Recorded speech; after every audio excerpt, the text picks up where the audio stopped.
So thank you so much for taking the time today to do this for us. We're so excited to speak with you and learn about your products and your protocol. Good. How you doing, Dr. Shade? I'm Armin Nikogosian. I'm a functional medicine doc here in Las Vegas. Excellent. Can you give me your name again? Armin Nikogosian.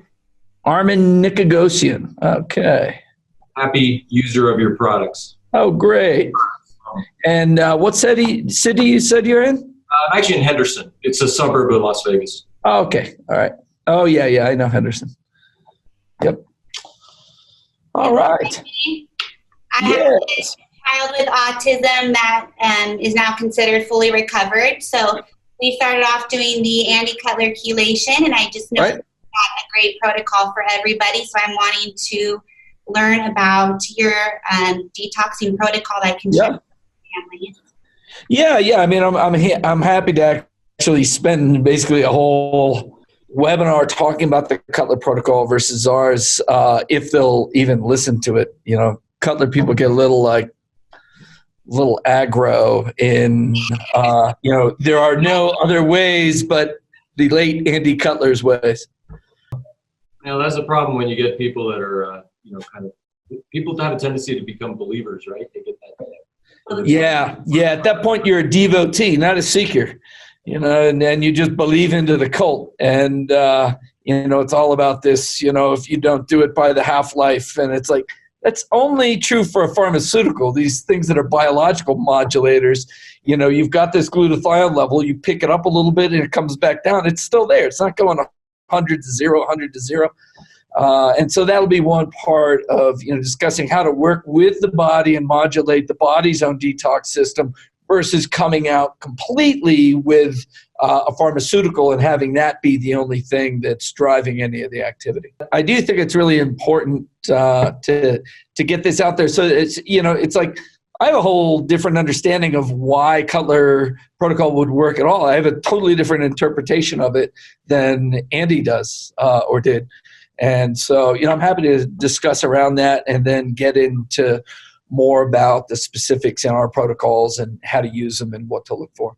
I think that this is important information for parents to have. I'm sure Mia shared with you, I have a Facebook group I started about 1.5 years ago. We have over 7,000 families now in there. Good. So they're always looking for something that they can implement for their kids. And like I said, Andy Cutler is not ideal for everybody.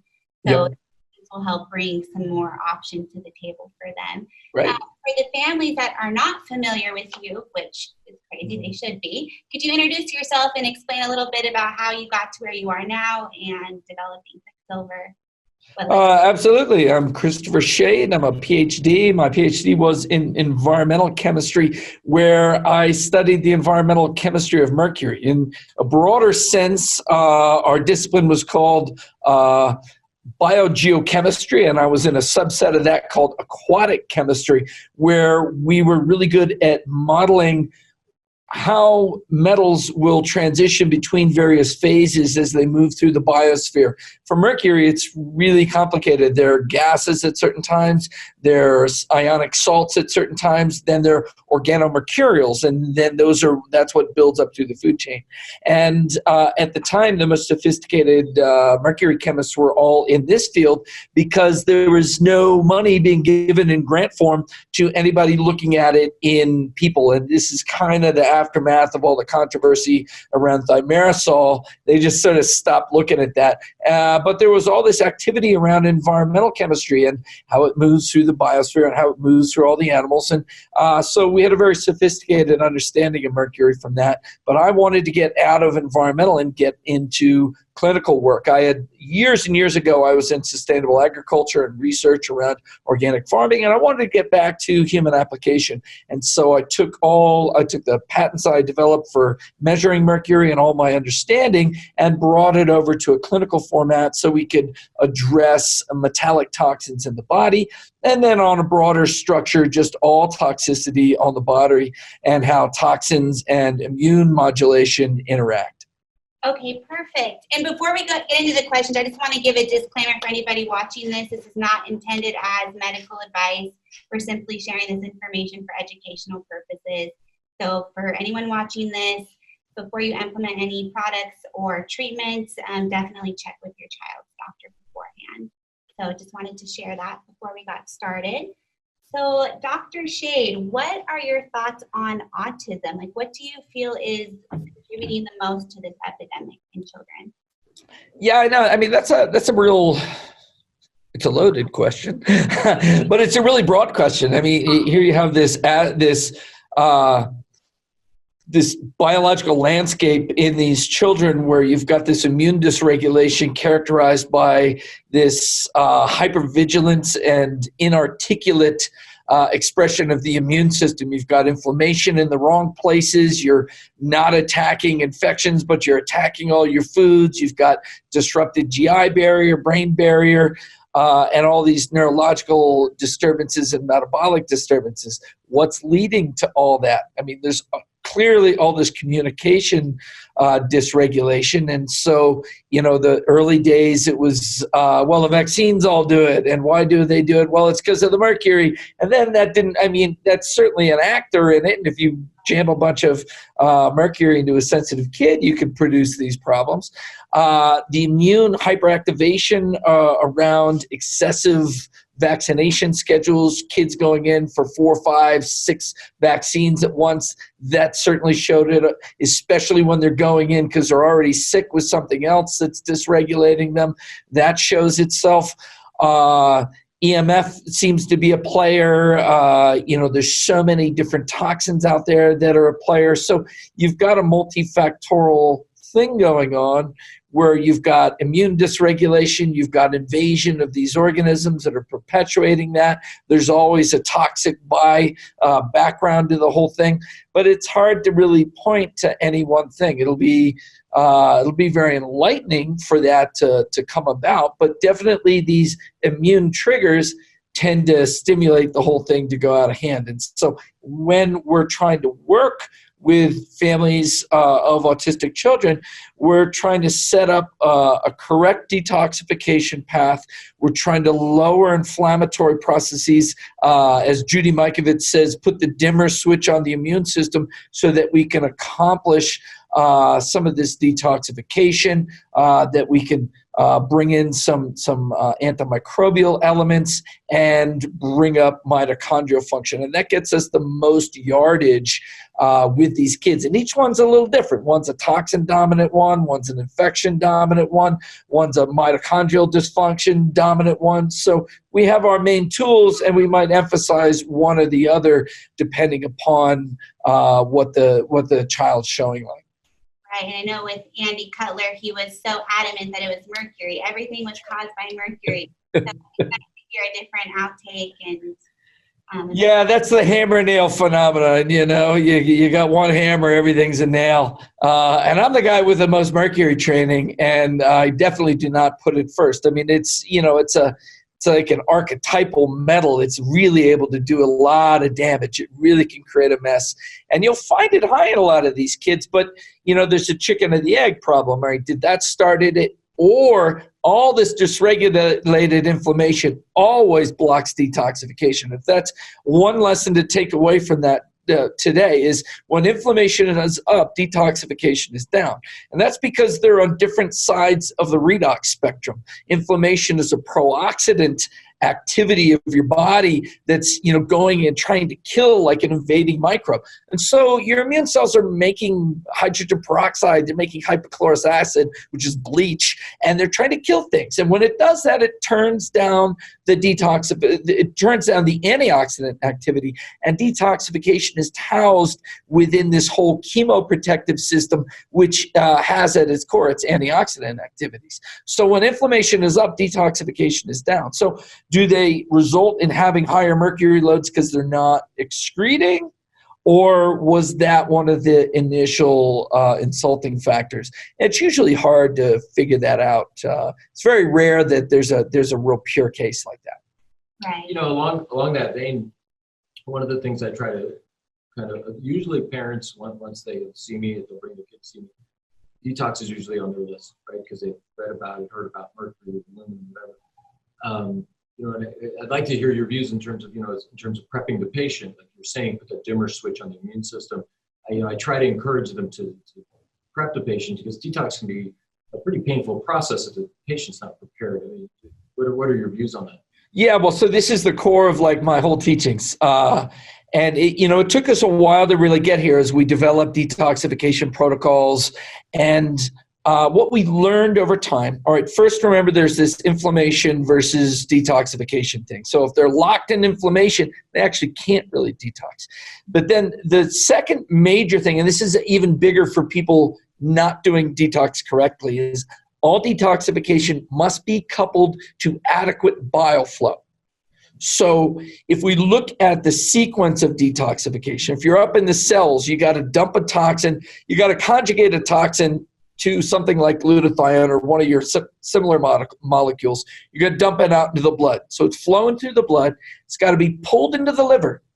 And then it's got to be dumped with the bile. And so, and of course, there's toxins that are coming from the lung and the GI, and they have to be pulled in and conjugated in the liver. But to leave the liver, you leave through the bile transporters. There's two transporters that are twins, MRP2, which was known first for moving toxins. Then they realized it moved bile salts too. And the other is BSEP, bile salt export pump. These are like twins, and they live and die together. They get upregulated and downregulated together.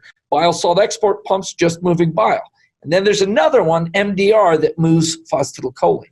So all these move in unison, and they're dumping bile salts and toxins out of the liver into the bile, down into the GI tract. Now, what happens is when inflammation winds up, especially from endotoxin, so if you have leaky gut, you have these little parts of bacteria called endotoxin come into circulation. They hit the liver and they block that. They block that transport out of the liver. What happens then is there's another door. It's like a pressure relief valve in the liver, and it dumps back into the blood.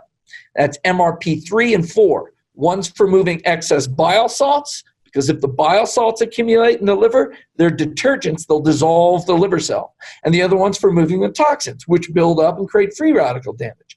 So if you're not going through the liver, you have to be dumped back into the blood. And where does it go then? It goes to the kidneys to pick up the slack. You get the lower back pain, and then the kidneys don't work anymore.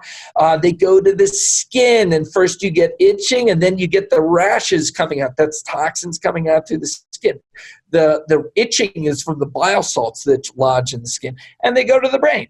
And they really go anywhere there's inflammation localized, like picture you have thyroiditis. You're going to be accumulating toxins in your thyroid. And so if that bile coupling is not correct, then the toxins get dumped out and they just recirculate.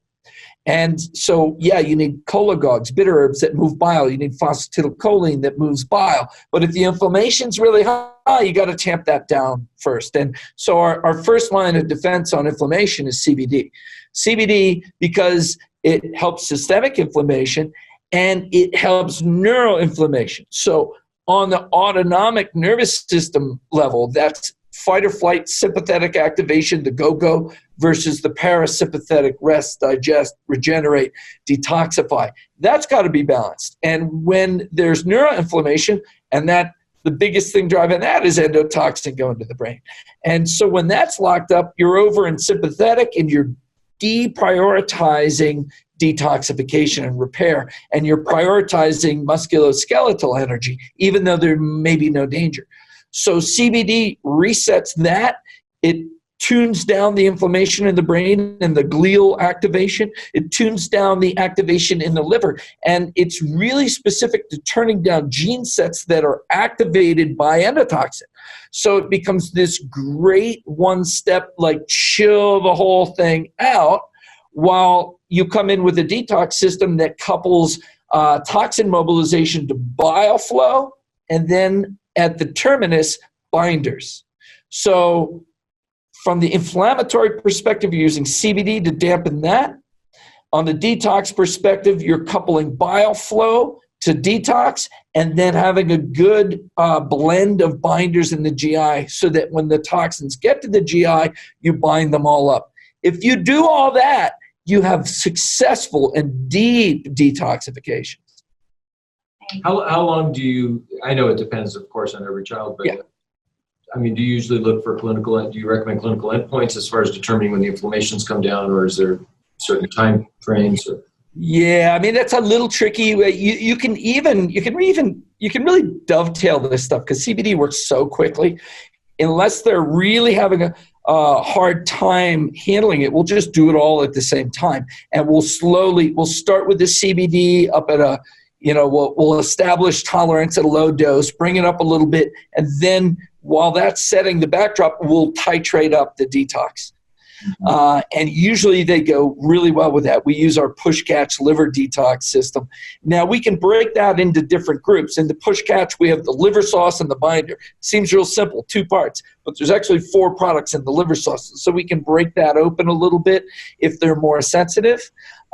If they're really infection forward, like there's a lot of evidence for a lot of viral activity, we'll keep the detox a lower amount and we'll work on the viruses with cat's claw and glutathione, and that'll help lower that load, and then we'll bring the detox forward. So we actually keep a finger on all these things at once. We got a finger on inflammation, we got a finger on infections, and we got a finger on detox. And then which are we going to put forward in different cases? Now, you only have really 3 variables, what's really driving it there. And so you can use all those players at once, but you'll de-emphasize one and overemphasize another. Does that make sense? Right. It's about finding the right balance. Yeah. Okay, so sorry, go ahead. Well, and the CBD gives you a lot more wiggle room. It just makes the whole system way more tolerant of what's going on.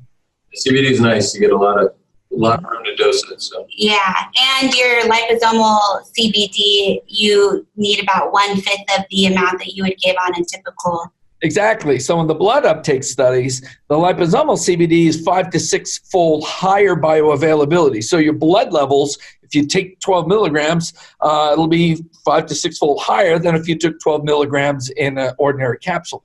Now, the other part is it's really immediate. So you're peaking in your blood with these deliveries between 15 and 25 minutes. This is key to how we work our detox system, because you take the CBD, it's coming in. You take the liver elements, they're going in. They're all peaking in 20 to 30 minutes max. And then 30 minutes later, you take your binder and you pick it all up. So you get to stage it like that. Turn down the inflammation, move the toxins, bind them all up. You did that all in an hour, basically. You would just recommend doing this once a day or? 2 times a day, 3 times a day, whatever you can get in. In autism, it's usually twice a day because you end up, before they go to school and in the early evening. Okay. But you can do more often, and that's the beauty of this is you tie in a little bow this whole cycle of mobilizing and binding. And so once you take the binder, that little cycle of detox was done. And that's radically different than, when you're taking all these capsules. Say you're taking something like berberine, and that's peaking in your blood like 5 hours later. and you take some lipoic acid, and that goes in 30 to 60 minutes. And then everything's hitting at different times. And when do I take my binder? This is a much more discreetly timed thing, and it just sort of wraps it up. So you can do 1 cycle a day, you can do 2 a day, 3 a day. You can do this for 5 days. You could be a weekend warrior detoxer. It just gives you this flexibility where in the beginning it would really build over a couple of days, and you had to have everything squared away. And this is just much more flexible. Right, and that's important compared to anti-color chelation, where the schedule is just not realistic for a lot of people. It is not, and it's always the excuse for why something has gone wrong. It was that 1 3 a.m. dose you missed, and the whole thing fell apart. Yeah, and then you have to stop and start over, and a lot of tears are shed. So moving into anti-color chelation, what kind of flaws do you see with anti-color chelation? Why do you feel this protocol is not? It was a very engineer-developed thing. Andy was an engineer, maybe it might have been a chemical engineer. It's like process engineering. Everything's working the same way all the time. You set up this variable, that variable, it always works. These are humans, man. He once said that glutathione works the same for everybody. If it didn't, you'd all be dead.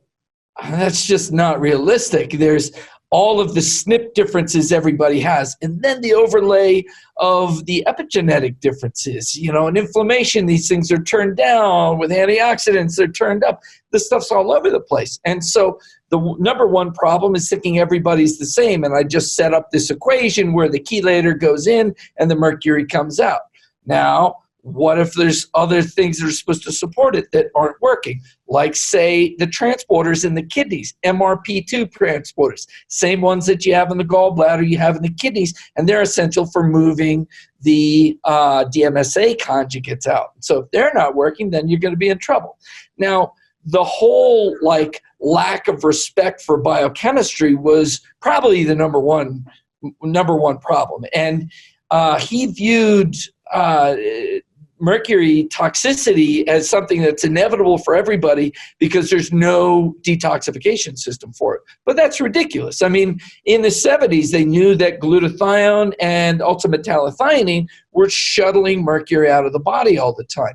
And so I started by starting Cutler type protocol and getting my amalgams out and just getting myself sicker and sicker. And then I was watching a lot of functional medicine lectures about how the body's supposed to work. And I was like, wait a second, why am I forcing this all through my kidneys?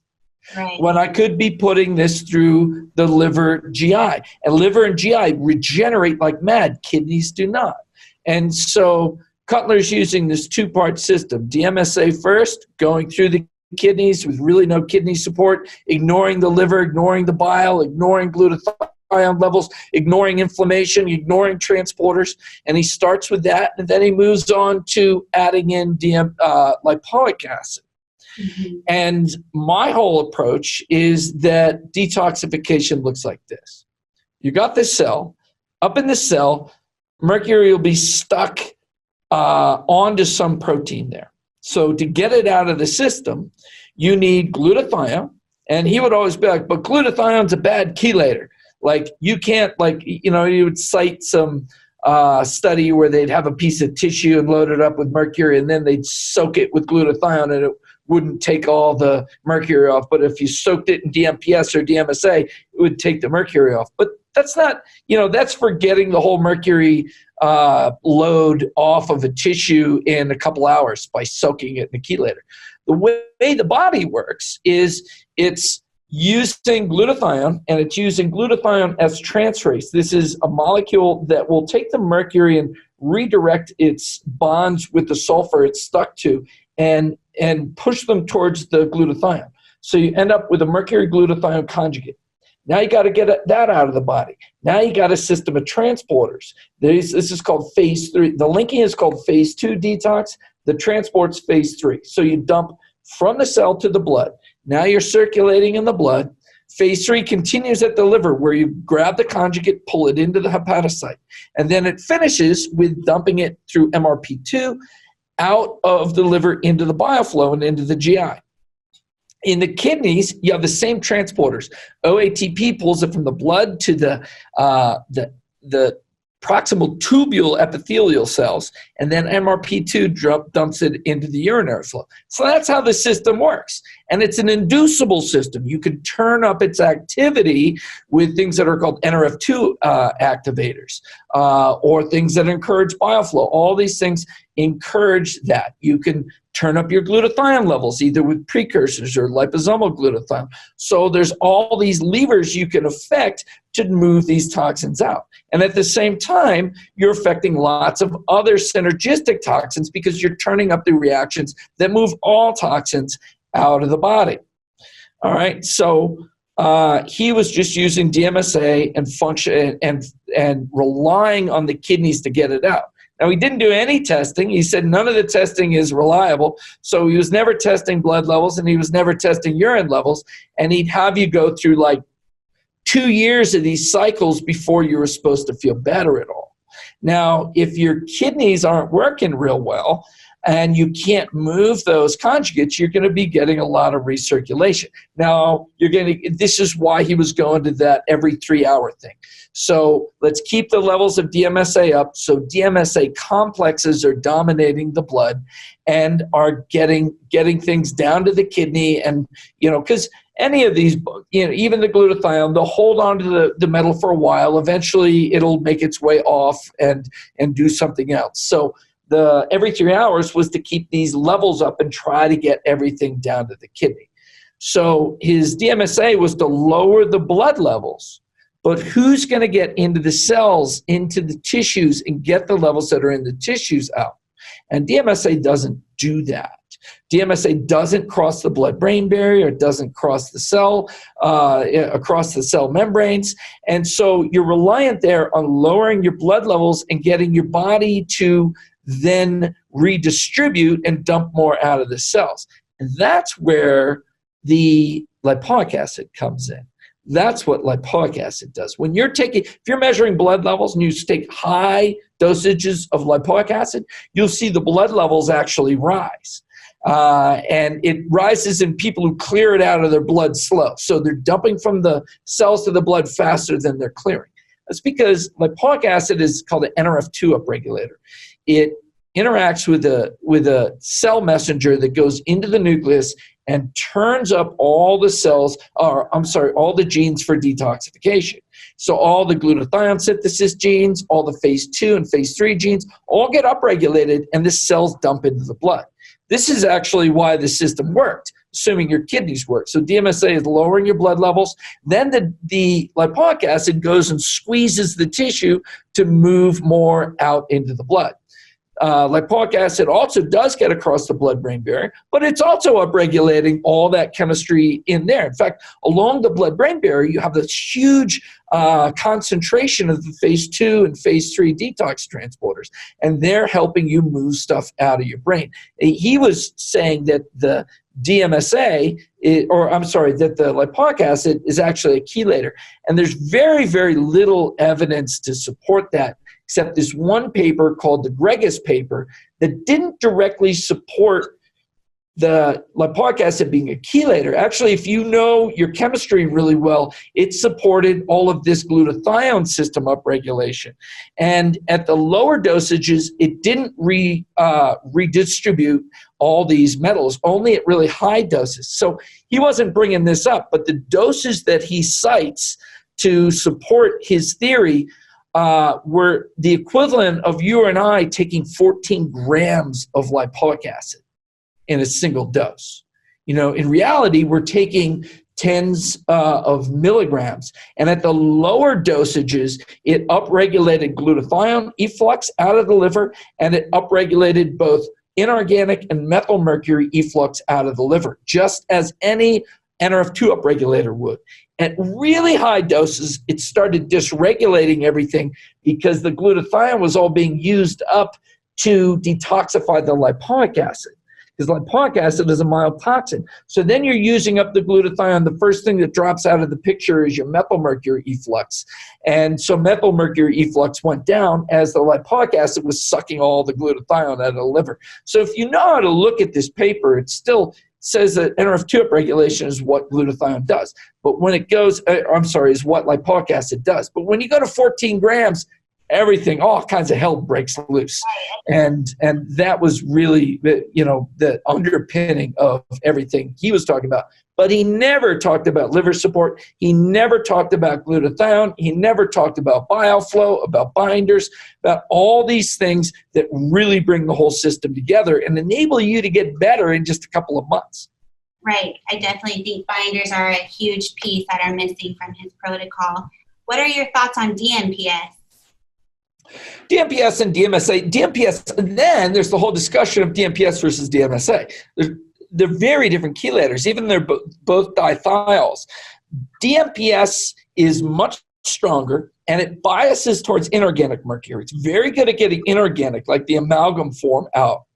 And then Dmsa is a much weaker chelator, and it biases towards methylmercury. It's decent at getting methylmercury out, it's good at getting lead out, and it's not very good at getting inorganic mercury out.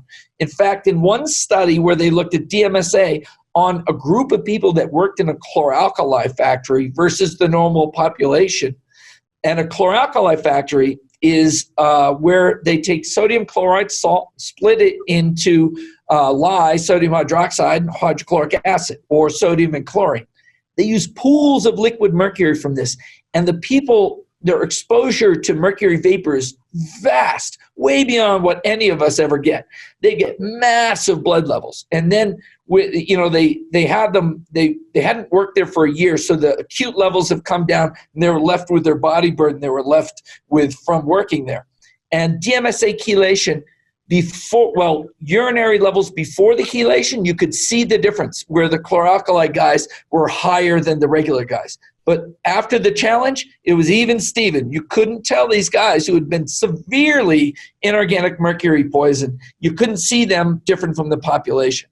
So I bet if they'd done the DMPS, they would have seen that difference.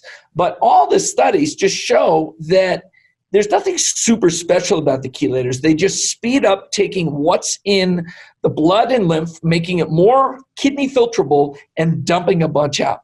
And when they do blood levels before and after and urine before and after, everything is pretty steady state. This whole idea that mercury is just stuck away in these parts of your body and never comes out until you chelate it out is totally made up.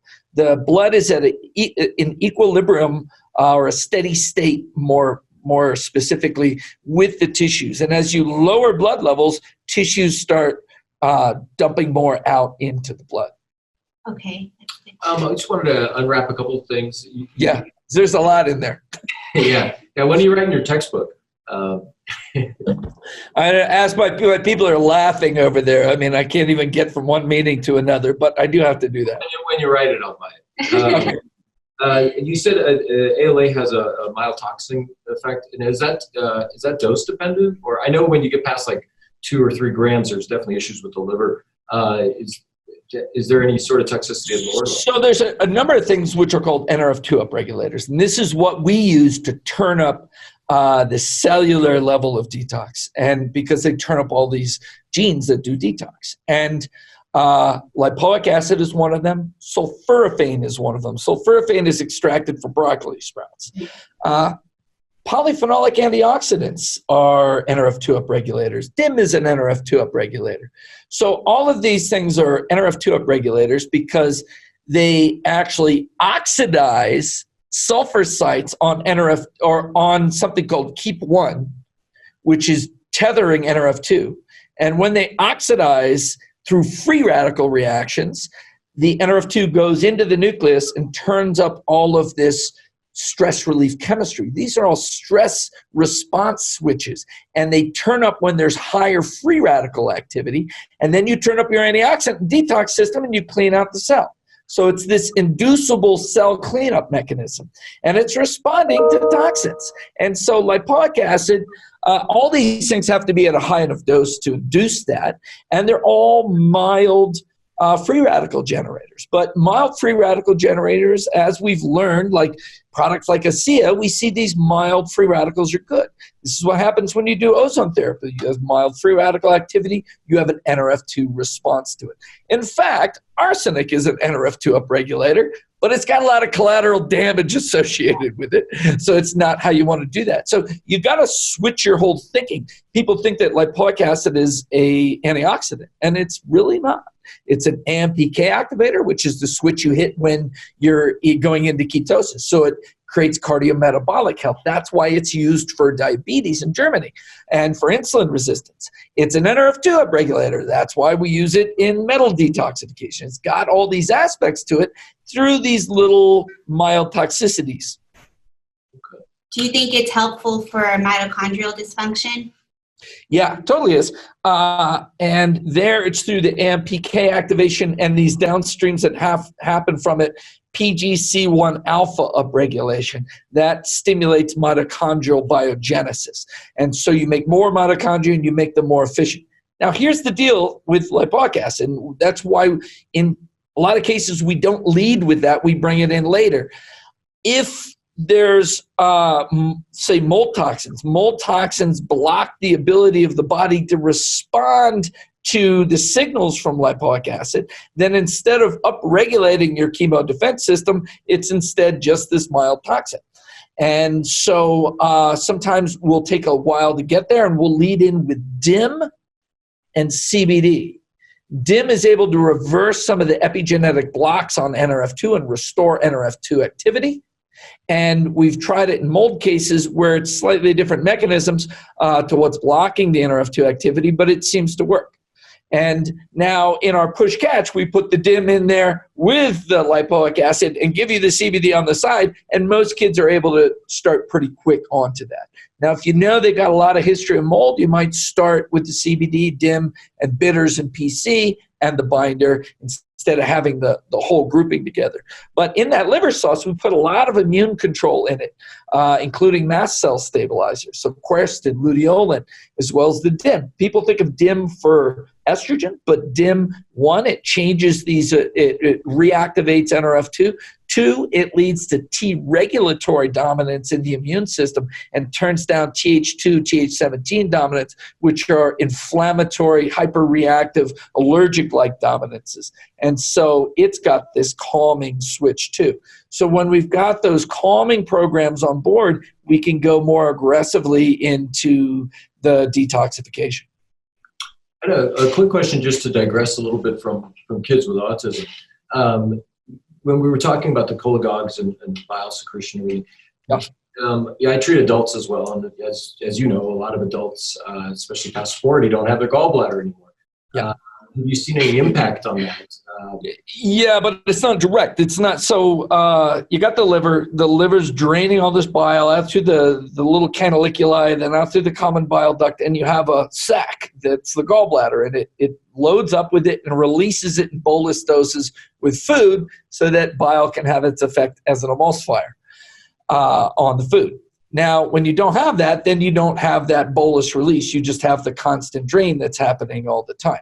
So theoretically, the detox shouldn't be any different. However, why'd they lose their gallbladder in the first place? And a lot of them, it's because they've got a slow bile drainage. And if they don't have a fast bile drainage, you start getting a sludginess to it, and then you start getting stones.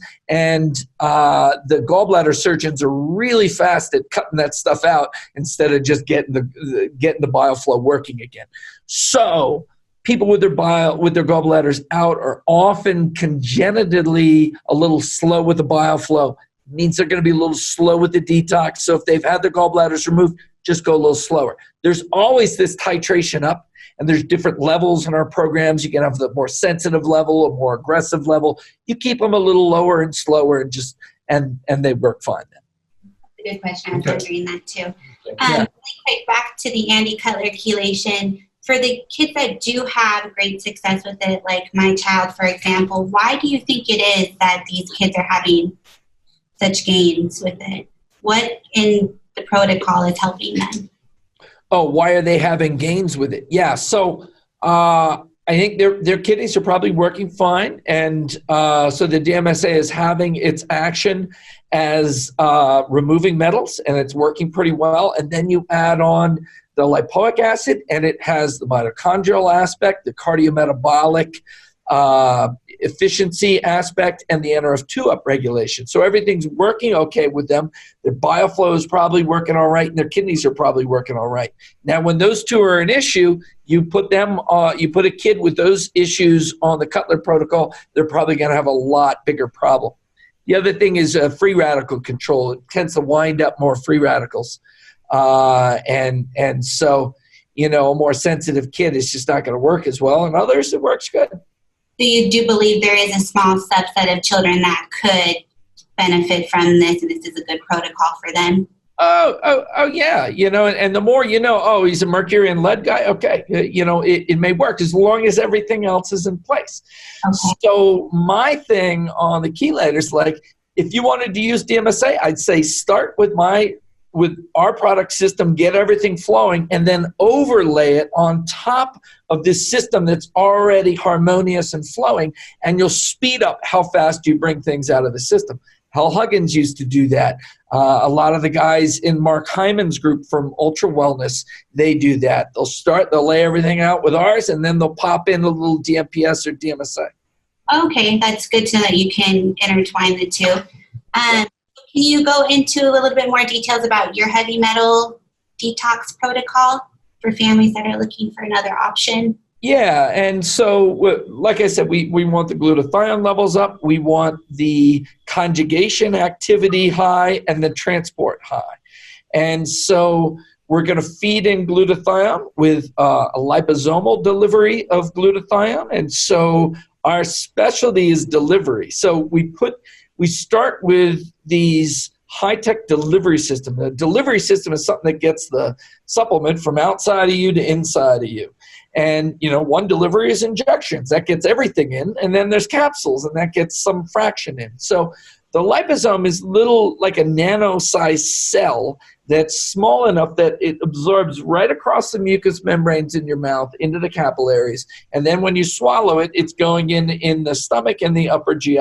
So you get very fast absorption of things that are hard to absorb, like glutathione. You usually break down in your stomach. Now you can absorb it. So we're using that to bring the glutathione in. And then we're using that delivery system also to bring in products like lipoic acid, the bitters for the bile flow and the PC for the bile flow, the DIM and the quercetin and luteolin for the mast cell stabilization. So we link all that stuff together. We have this simple system called push-catch liver detox. The liver sauce has got the bitters for the bile flow, the PC for the bile flow, the DIM, quercetin, luteolin for immune stabilization, and it's got lipoic acid and milk thistle for activating these cellular levels of detoxification. So we got the liposomal glutathione, this nano liver sauce, and that gets all this movement of toxins coupled to the bile. And then we bring in Ultra Binder. It's a combination of charcoal, zeolite, IMD, our proprietary metal binder, chitosan, which is like a mold binder, and acacia gum and aloe for the GI. So once you mobilize all these toxins, you come in with the binder, and that binds them all up in the GI so that they don't reabsorb. Because a lot of toxins come out with the bile, and they go right back in, especially if you have leaky gut. So take all this stuff, bind it all up. You're probably using CBD at the same time to dim down this hyperreactivity and these inflammatory states. And then the whole thing works really well. Now, one thing you'll ask as a Cutler person is, what about the half-lives of all this? And everything was about the half-life. My God, if you don't recognize the half-life, you're going to die. And, yeah, and so the half-life was big if you were DMSA dependent, because you got to look at blood levels of all these things. So I can see this is about the bottom of the picture screen. Picture that being 0. And this as an axis being your blood DMSA level. And the DMSA, when you're using it, is dominating the binding to the mercury. And so as long as it's in there, you're going to make DMSA conjugates. And they're going to move their way down towards the kidney. Now, if they've been going around for too long, they'll let go, and the mercury will bind to something else. That's called redistribution. So you take a capsule of DMSA, and about 46 minutes later, boom, you've got this high level. And then over a couple hours, it's dropping back down. And so what's the half-life for that? 3 hours for DMSA? It's 4 hours. 4 hours. So 4 hours later, you're at half the level of DMSA. I think it's actually shorter than he thinks it is. So he says, you never want to go down here because then you'll drop all the mercury that's circulating around. Right. So 4 hours later, you take another one. It goes up to the top, and then it starts coming down. Take another one, goes up, starts coming down. And so you're doing that, and you're trying to avoid ever going back down to 0, because then you'll redistribute. All right? So now, think about glutathione. So here's your levels, and say this is a low glutathione level, there's a high glutathione level. So here's a low glutathione level. Now I supplement that a little bit, and it comes back down. It doesn't go down to 0. It just goes down to where it was. I bring it up maybe 5, 10, 15%, I go back down to 0. There's this buffer system inherent in the body where it's not worrying about that. Now, lipoic acid too. So lipoic acid is going to be NRF2 upregulator. It's not, now your lipoic acids do go up and they come back down. They go up and they come back down. But they're not doing the direct binding. When they go up, they're activating NRF2, and that's bringing up glutathione, but it's bringing up all the transferases with it. So it's bringing up this net movement of mercury, and then it's going back down. But it's going back down to baseline, and baseline's not 0. So you're just sort of squeezing the system and squeezing more out of it. It's not like going all the way in and all the way out. And that, is, the contrary piece, though, is Cutler says that lipoic acid is doing all the binding. And I'm telling you, it's not, that's not what's going on. Quick question on that. He says because alpha lipoic acid is a diethyl is why it can chelate mercury. Can you discuss that a little bit more? Alpha lipoic acid is a disulfide until it's reduced to dihydrolipoic acid, at which time it is a thiol. Now, what state is it in the blood? And nobody's determined that it becomes reduced in the blood. In the cell, it can get reduced, but will that actually bind mercury? Now, he says it's a dithiol, and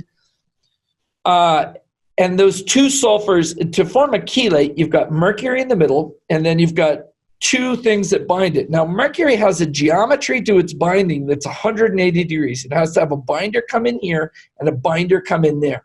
And to do that on a single molecule, you need very long arms on the molecule to wrap around and get that 180-degree binding. You would need a central molecule with holding two long carbon chains with the sulfur groups, and they'd probably need to be 5 or 6 or 7 carbons on each side. So that would be somewhere from 10 to 14 carbons total in this ring. The lipoic acid is only a 5-carbon ring, and what's called the bite is the angle at which it can hit the mercury. And it's too much, if the mercury is here, it's too much of an angle like this, and the mercury wouldn't bind to it as a single chelate. So number one, is it actually a reduced dithiol in the plasma? I don't believe that it is. And is it the right shape to chelate that inorganic mercury? And then you have the whole thing that he ignores, methyl mercury. He's just only interested in inorganic mercury. But those are the reasons that I don't believe that it is a true chelator, and nobody's ever come out with a data set seeing it move mercury out like Dmsa and Dmps are. So parents that are giving one big dose of alpha lipoic acid a day for a mitochondrial cocktail, redistribution is not a concern, you don't believe? I do and I don't. Not for really big doses tend to stimulate the system to move more, and if you only do one really big dose, you could start to get into trouble a little bit. But it's not the carrier like Cutler thinks it is. And so I wouldn't worry about once or twice a day lipoic acid dosing as long as the system has enough antioxidant capacity and as long as you're supporting the general biology real well. How would you define a big dose? Yeah, and then I was like, of course, all this is pretty fuzzy until we say numbers. And then it depends which form. And so are we talking R-lipoic acid or, and this is another Cutler fallacy.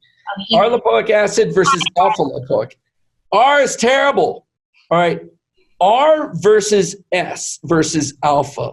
So when your body makes amino acids, you make L amino acids and D amino acids. L amino acids, it's a rotation of the molecule. They use hands in chemistry. You can't overlay these two hands. See, one thumb's on one side, one's on the other. They're different rotations. That's why we have right and left. Even though it's got 5 fingers and the main branch, they're rotated differently.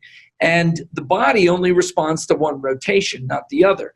And so when you synthesize amino acids, you get equal amounts of D and L, and then you have to purify out the D and only use the L. Or else the D is going to get in the way of the transporters and the activity of the amino acid. Same with sugars, but they're all Ds. Now, in lipoic acid, when you synthesize it, you get an equal R rotation and S rotation.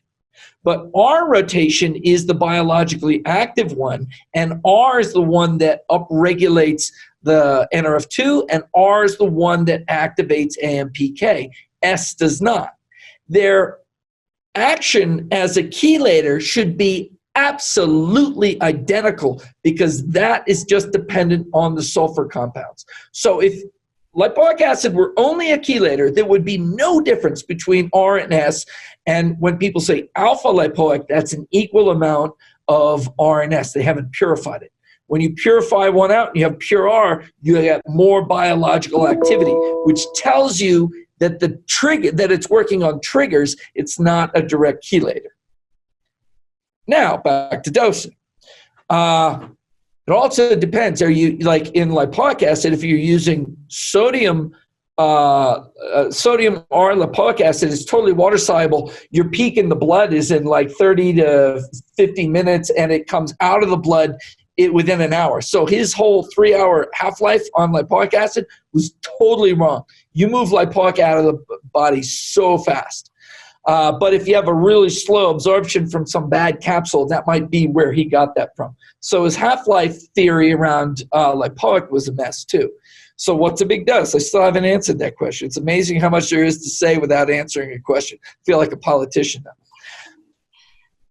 For us, when we're doing the liposomes, we have 6 milligrams a pump.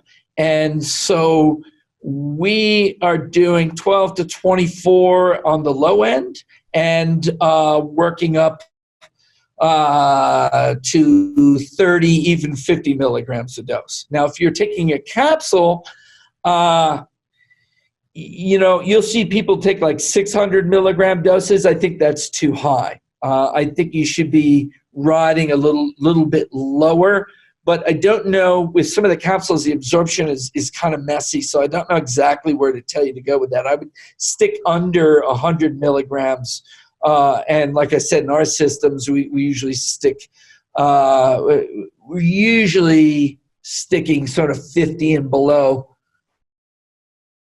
In the intro, I'm trying to think of how far we go up to in our dosing.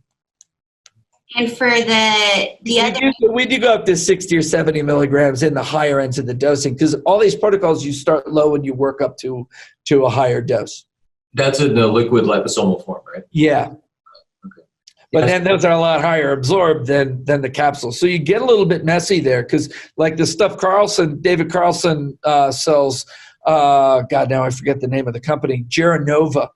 That stuff dissolves like that. And his PK study, they had empty stomach, dissolved in water. It peaked in 30 minutes and it was gone in an hour and a half. Versus the lipoic acid form is a much slower absorption. Okay. So I guess to summarize, you're a proponent for R lipoic. You can go. I'm a proponent for R because your AMPK and NRF2 respond better to it, and then you have less sulfur stress on the body because you need to detoxify that. And you're going to link glutathione onto it and pull it out of the body. So the lipoic acid any you take in becomes a shuttle for glutathione out of the body. Now, hopefully, it's in turn stimulating more glutathione production, but there's a little bit of a balance there. And the downside of it sounds like the so-called toxicity effect is really the intended effect, which is to regulate the NRF2. So you want to make sure that the other processes that would, extinguish those oxidants, the antioxidant systems are working, or there's enough antioxidant support to sort of extinguish. After you've got a little burst of free radicals that you can take it out. Now, hopefully the body responds, but in these sensitive kids, making sure there's enough fat solubles in the cells and there's enough vitamin C to help deal with this all. I usually use lipoic acid in a mitochondrial cocktail, the Andy Krieger one, and depending on the kid's weight, it varies, but typically between 100 to 300. That's the alpha lipoic, not the R. Yeah. And so, R maybe a third. Yeah. Okay. And what else is in your mitochondrial cocktail? Is that carnitine? CoQ10, carnitine. We also sometimes use thiamine, xanthine acid, nicotinamide. Yep. That's the cocktail we put together. So I think they intended to balance the kind of pro-oxidizing effect with the antioxidant. Yeah, and we have, all this stuff sort of helps mitochondria, and then we have a formula called the One that has PQQ, CoQ10, resveratrol, and PC and adaptogens, and we use that as our mitochondrial support. We usually find they do better. You give them 2 weeks of detox before you add that in, and it seems to work a little bit better. Oh, okay, interesting.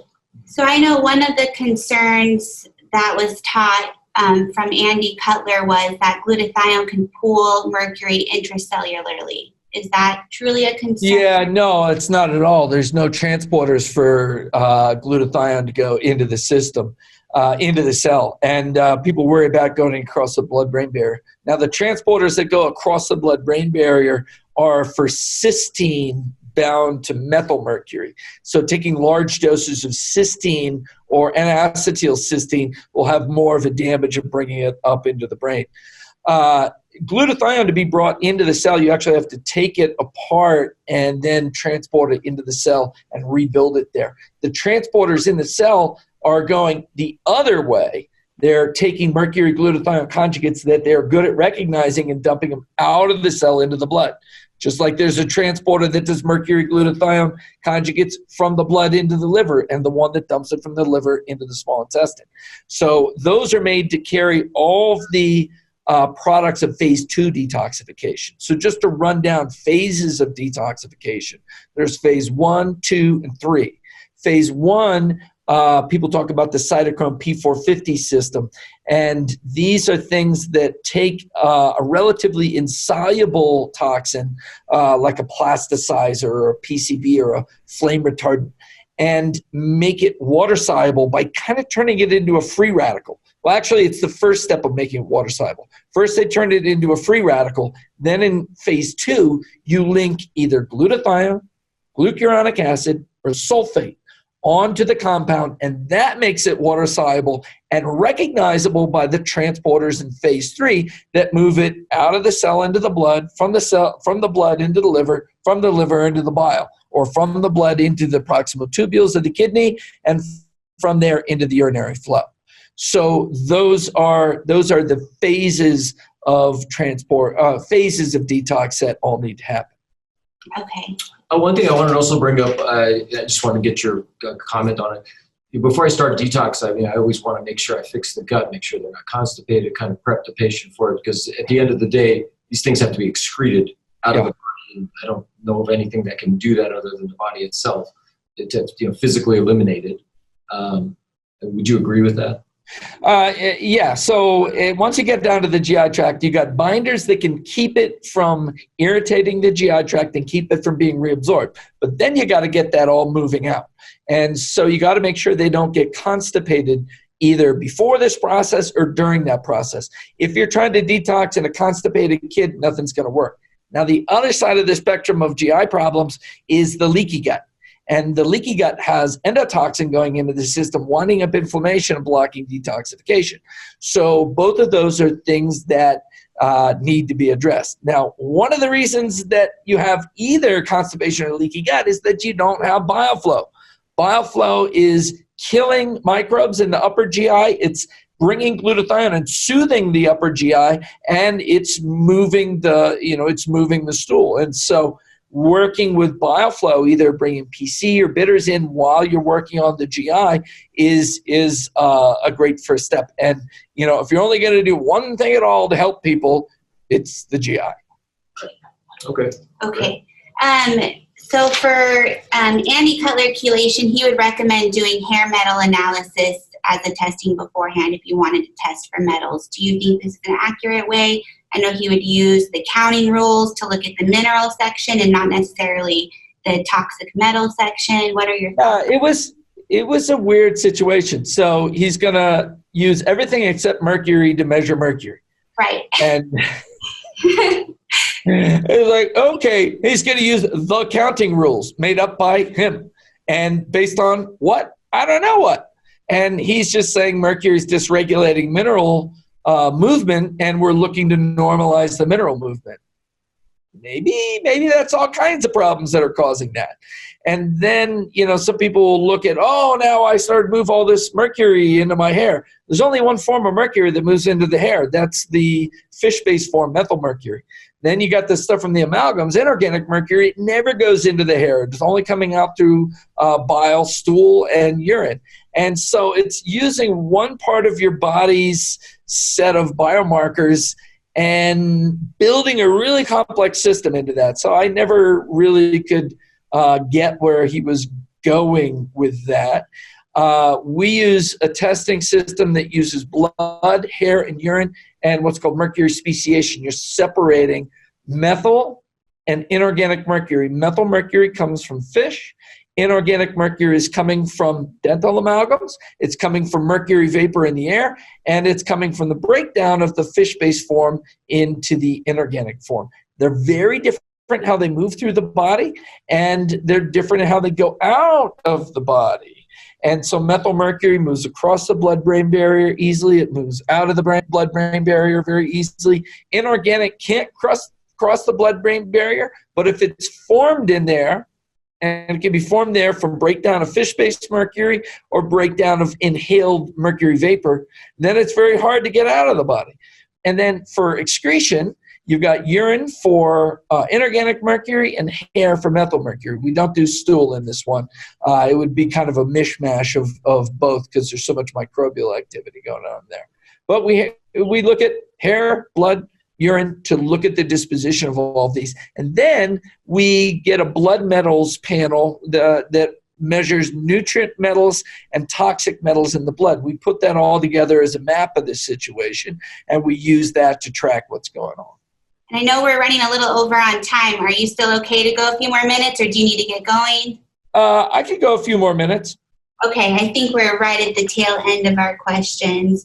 Oh, one thing I wanted to ask was one of the concerns for families looking into anti-color chelation is sulfur sensitivities. Do you believe children really do have a sulfur sensitivity? Is your protocol better in these instances? Yeah, kids do run into sulfur sensitivities, and you got to kind of play them out one by one. Different sulfurs have people like, oh my God, sulfur, and it's different sulfurs have different irritation levels to their immune system. Okay. And it depends how well they process sulfur. And so the CBS mutations tend to process sulfur poorly and build up a lot of sulfite, and the sulfite is then toxic to the kid. Now, certain sulfurs really stimulate that path. And the sulfurs in the crucifer family, that would be cabbage, cauliflower, broccoli, kale, those are really, really irritating, the kind of sulfur that's in there. Whereas amino acid sulfur, cysteine, that you would find in meat is really not irritating. In fact, you go to chronic, another group to look at are the chronically ill, like Lyme, mold patients that take years to get better because they have these same sensitivities that the autism kids do. And you go to them and you say, how do you feel if you eat a bowl of shredded cabbage? And they'll be like, I feel horrible. And then you say, how do you feel if you eat, a piece of chicken or a steak? They'll be, I feel great. There's 20 times more total sulfur in the meat than there is in the cabbage. Oh, and let me also get the alliums in there. So garlic, onions, leeks. All these things are supposed to be really good for your detox system. Why? Because they're all NRF2 upregulators. But you're making a lot of cellular toxins along the way. And so you're adding to your toxic burden, especially if you can't process those sulfurs out well, and then if NRF2 is bothered by that. All right, so there is this whole reality. Then lipoic acid is less irritating than those food groups, but it is still irritating to the sulfur chemistry. Glutathione is much less, but still irritating. And then you've got to find these people who don't respond well to glutathione at all. And it's hard to tell really why. I have people who are totally deathly sensitive to cabbage, but do great with glutathione.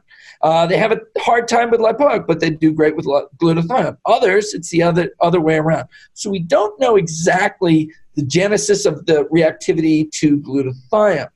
We do know the reactivity to lipoic acid. It's within that family of sulfur reactivities. And so it's really just about bringing up slowly. All the stuff in the liver sauce, all those things are non-sulfur compounds.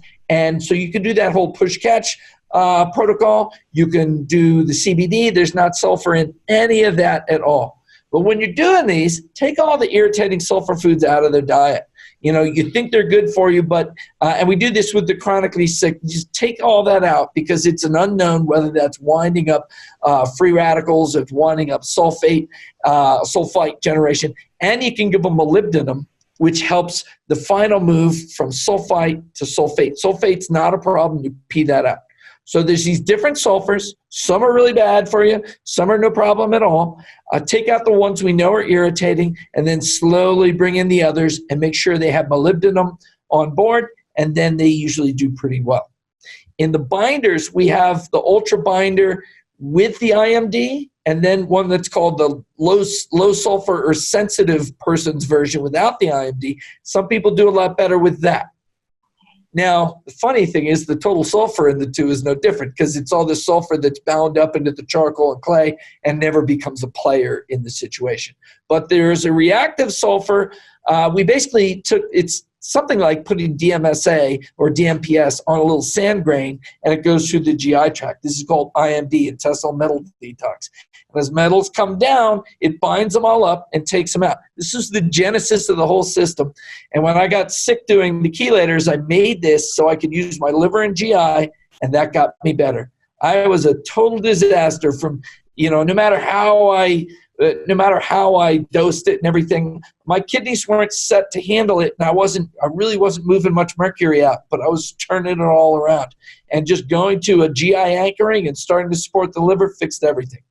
However, some people are sensitive to that one, so we offer it with and without that. Do you think the DIM would help with the sulfur sensitivities?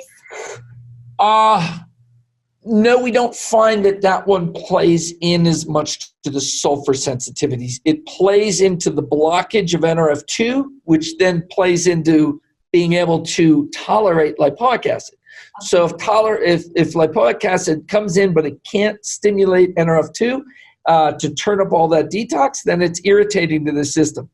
And the DIM releases the NRF2 so that it does work, but that's not because of a sulfur sensitivity. It's a slightly different issue. Okay. I just have one last question, then we can wrap this up once you have. Well, go ahead. Okay, so my last question was, families doing anti-color chelation, one of the issues they tend to run into is either yeast flaring up or adrenal fatigue. Doing your heavy metal detox, does this tend to be an issue, or how can parents alleviate this or avoid it? No, you don't get yeast flare-ups. In fact, you get rid of yeast a lot more easily.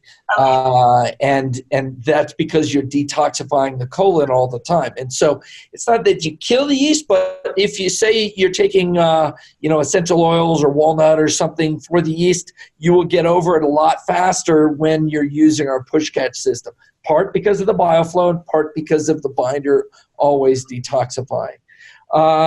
Occasionally you can bring up some of the viral activity. We use a nano cat's claw for that, but that's just because you're not clearing the toxins fast enough, as fast as you're dumping them out of the cells. And the other one was the adrenal fatigue, and so we don't see that so much, but we bring in adaptogenic herbs. We have a product called Nano Mojo that works really well for autistic kids because it helps balance their hormones at the same time that it's helping with the adrenals.